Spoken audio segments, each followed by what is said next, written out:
We used to own a coupe years ago, and boy was it fast. Nice little budget build, and ever since I let that car go, I've been wanting another one. Today we're going to be doing one of the biggest mods we've ever done on the channel. This is either going to be one of the biggest upgrades that we've ever made, or could possibly be one of the biggest regrets on the channel. Either way, we have no idea if the mounts, the steering, the headers, or any of the ride height's even going to be right. But we're going to get it in this car, and we're going to try to make it fit. Just how good it fits, I guess we'll find out.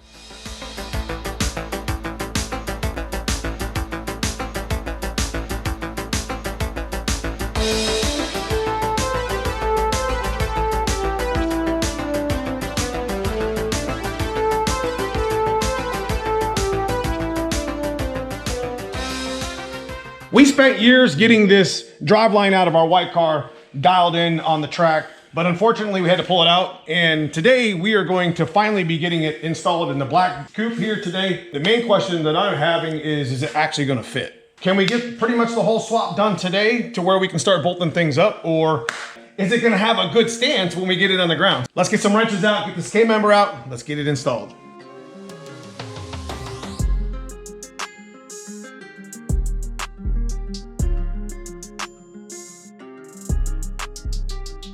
One thing that might be concerning is, will the engine actually fit in here correctly? Will the transmission cross member line up? You know, will the turbo clear and the headers clear? It looks like we got a lot of room in here to make this work. Hope we don't have to cut anything to make room for something, but it looks like this has got all the room we needed. And that's why I put this tubular went on here, because this car got hit in the front long time ago. Next time this car's on the ground, we'll see what kind of stance it's got.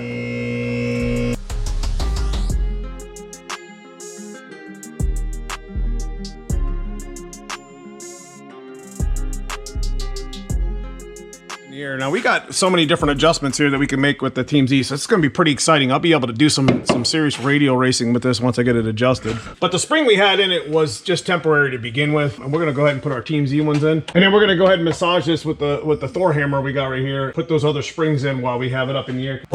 So I'm going to bring this in a little bit. I think it'll be good.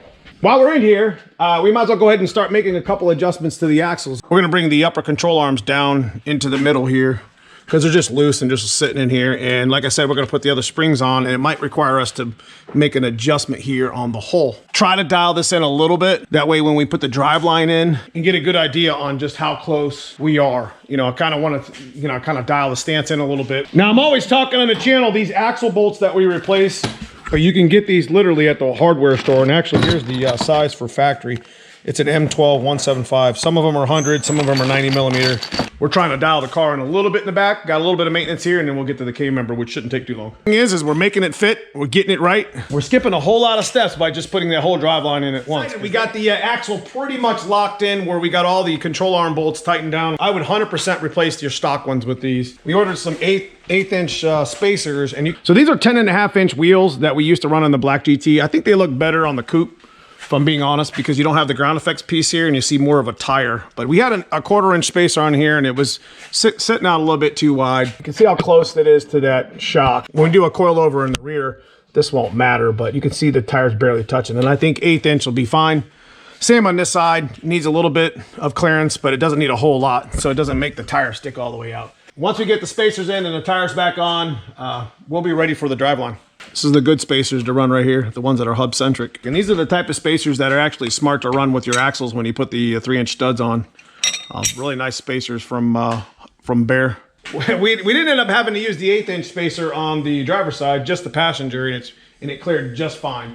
We're not trying to bring the tire out super far. We're just trying to line it up with the fender, and it looks really good. As far as the axles is concerned, everything's tight and set up like I had just mentioned. We can make some adjustments with the springs and maybe some bar angles. We weren't able to do any bar angles on the white car, minus these, what we had on these brackets here. On the uppers and lowers, we'll be able to get a really cool bar angle and get some good 60 foots out of it and get some good stance out of the rear. So now we are on to the engine finally, probably halfway through the video, getting into what's the good part of it. Hopefully everything fits, and I mean, just moving along with this progress. Things are bolting in, and makes it pretty exciting. I know I gotta do some welding with some brackets and stuff to make like the intercooler fit and the radiator fit eventually. We'll have that thing pretty much practically fired up by that time. Progress, baby. We get it, Cousin Paul. Progress.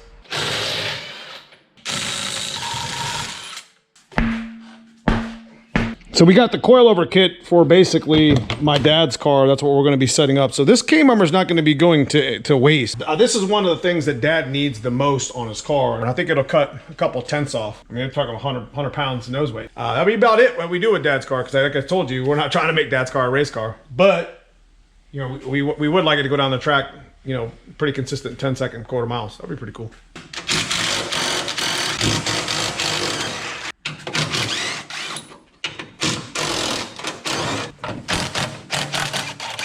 Yeah.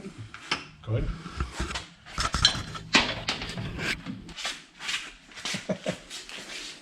You good? Yeah. Yeah, that thing only weighs about 19 pounds, just the K-member, and the control arms are a couple more pounds. This will be a nice weight reduction thing, nice weight reduction video for dad's car. And we just had it set up so we could roll the car around. Now, the moment of truth is we're gonna roll it underneath the car. We already got the struts all kind of centered and ready to go, and we'll just line everything up. In theory, on paper, this should actually fit pretty well. It should be a pretty easy deal or whatever, but we don't know unless we try. And I'm hoping it. I have good confidence that it's not gonna be a problem. So let's get started here, Paul. Let's get rolling.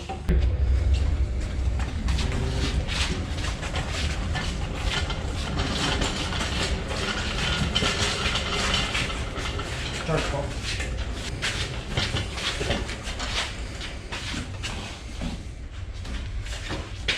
Got your head.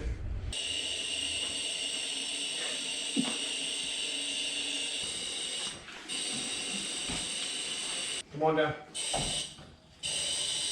Here on the channel, we've never actually installed a driveline from under the car. So lining stuff up isn't exactly going to be perfect. We had to move a couple brackets, we had to clearance some of the shims, and there's a lot of work that we just couldn't get on camera. But nonetheless, we got it done. And I think this setup's going to be even better than it was in the white car. Come back up.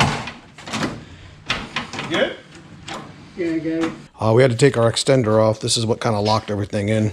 Glad we took it off. It seems like they were loose. I mean, worst case scenario, we'll see what it's like when we adjust the springs.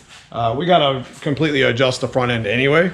So we'll just bring the springs down. We got plenty of room to bring them down. And we're just going to loosen up the springs at the bottom and get it to kind of seat a little bit and then adjust it from there. Because, I mean, it's a different car, so it's going to have a different setup.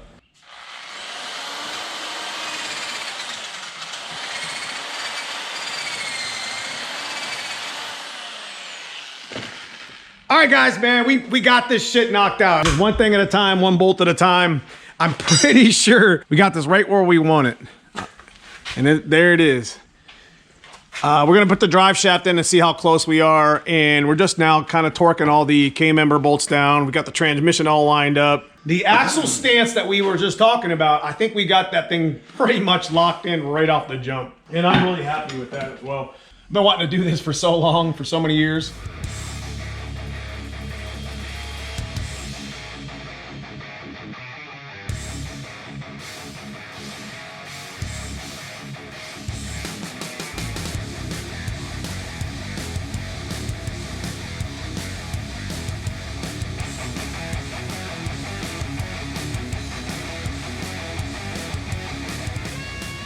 Well,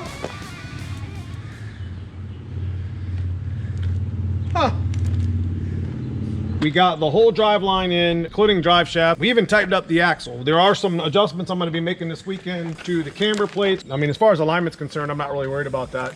I'm just happy that it's all in one place. This engine and drive line ran when, you know, we pulled it out. Yeah, we're going to start on the fuel system in the Terminator X. Yeah, I'm excited, man. This motor made a lot of power when it was in the white car. In this chassis, it's going to go straight. It's going to be safe. All right, guys, we got pretty much everything done in the video that we wanted to accomplish. Got everything lined up the way we wanted it. Just one part at a time, we'll get this coupe driving down the street and going straight at the track. If you guys enjoy this sort of content, leave a comment below. Let me know what you think. Consider subscribing if you haven't already. Check out that join button, become a member of the channel. But outside of that, I just appreciate you guys for watching. I love y'all. I'll see you in the next video.